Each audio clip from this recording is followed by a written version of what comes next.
How's it going, everybody? In this video, I'll be showing you an ultra budget mono green deck. It's just under $10. The deck's commander is Rishkar. Whenever this enters the battlefield, we're going to put a counter on each of up to 2 creatures. And every creature we have with a counter on it has tap, and we can add 1 to our mana pool. So this deck, we're going to play a lot of cheap creatures and generate tokens. We're then going to put counters on those creatures and then cast our commander early in the game since it's only 3 mana. That's going to allow us to ramp into pretty large creatures. This deck is easily upgradable since you could just swap out any of the high-end creatures with some of your favorites. We'll be running a copy of Jiang, which is essentially the same thing as our commander. However, it's a planeswalker and we can also put counters on creatures. Gear Hulk on the Worm Skin are similar because when they enter the battlefield we can distribute counters to target creatures. However, the Gear Hulk is a lot cheaper in converted mana cost and just a lot better of a card. Some big creatures we're running are the Stomper. It's a 5/4 trample, gains its life. Wakeru Elemental is a 5/5, and we can also pay 5 mana and untap target lands. Those become 5/5 creatures and gain haste. This is a great card since we can use that ability multiple times. The Elephant's versatile since we can destroy non-creature permanents. We can even destroy our own permanents if we want to create more tokens. Here's some really budget options for large creatures. Purple Worm makes it a little bit harder for our opponent to target. Sifter Worm is trample and can gain us some life. And Brick Worm also can gain us some life and draw us cards, and we can also cycle it back into the top of our deck and just in case it gets targeted. Scaled Behemoth is a super cheap card with hexproof. Annoyed Altisaur has Reach, Trample, and Cascade. Hopefully you're able to hit a pretty large creature off of this. Wrecking Beast can enter the battlefield with a +1/+1 counter or haste.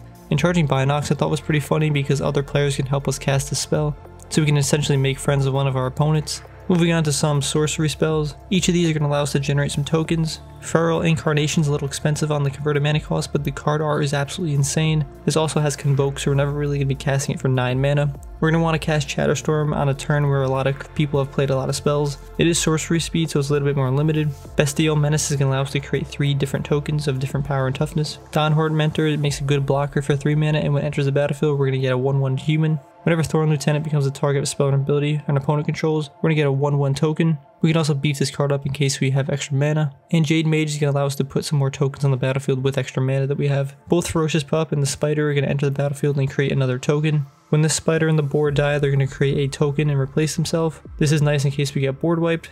If Cough Predator is on the field and our opponent gains life, we're going to put that many counters on this card. When the Beetle enters the battlefield, we're going to put a counter on target creature. This is good because we're getting a body and a counter, and it doesn't have to be specifically on this card. Similar to the Beetle, when Timberland enters the battlefield, we're going to put a counter on a creature. Experiment 1 is one of my favorite green creatures. The Evolve mechanic works well in this deck since we're playing a lot of big creatures. This card will naturally gain counters on it, allowing us to tap for mana. We can also remove counters to regenerate it. Burst of Strength, Battle Growth, and Arbor Armament are going to allow us to put a counter on a creature. Since they only cost 1 mana and they're instant speed, it makes these cards really good. We can surprise our opponent by playing Big Play since it's instant speed. The creature is going to get +2/+2 and gain reach, and then we get to put a counter on that. Biogenic Upgrade is a good later game card. We can distribute 3 counters among 1, 2, or up to 3 target creatures, then double the amount of +1 counters on each of those creatures.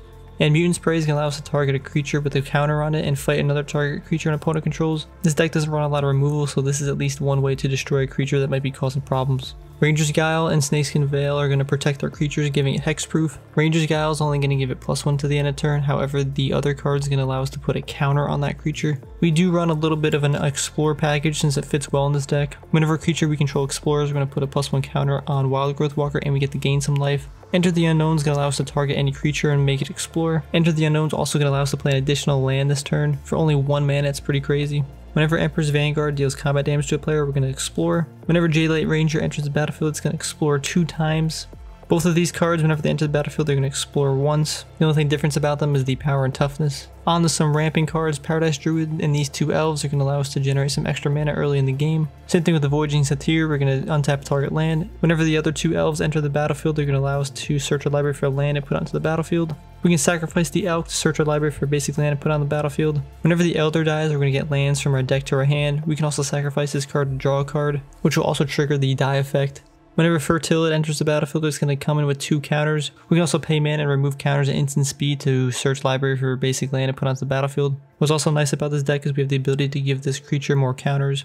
Thus we can use this effect more than 2 times, allowing us to get a lot of lands on the battlefield. We can cycle the Krosan Tusker to search our library for basic land, put it in our hand, or we can just hard cast it for a 6/5 creature.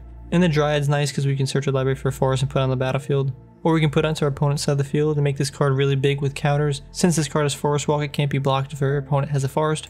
Both Explore and Rampant Growth are sorcery speed, allowing us to get some more mana onto the battlefield. The Seju's Reach of Skyward can allow us to search a library for 2 basic lands and put them into our hand. Then at the end of our next draw step, we can put 1 target land from our graveyard on top of our library. Then on the third go around, we're allowed to exile this card and return to the battlefield transformed, and it just will become a creature with the reach and gets +1/+1 for each land we control. Tales of Master Shishiro are going to allow us to put counters on target creatures we control. Then on the third time, we're going to exile this card and transform it. It's going to be a 5/5 of Vigilance and Haste. The card's only a penny, so I thought it was pretty cheap and good. Cards like Reclamation Sage and a 6 Slime are going to help us deal with problems that our opponent has with enchantments or artifacts.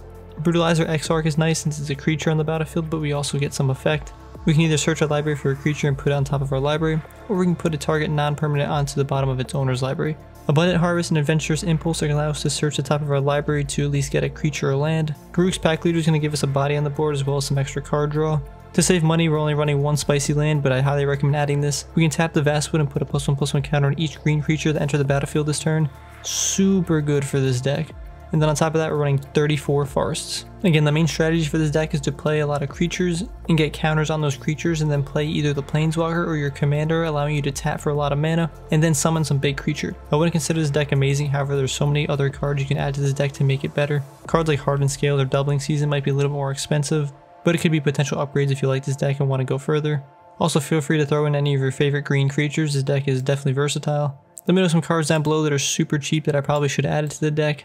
Also, if you built this deck, let me know some green creatures or artifacts that you would have added to the deck. Before you go, check out the comments down below to see what other people are recommending for tech to add to the deck. Thanks for watching everybody, take care.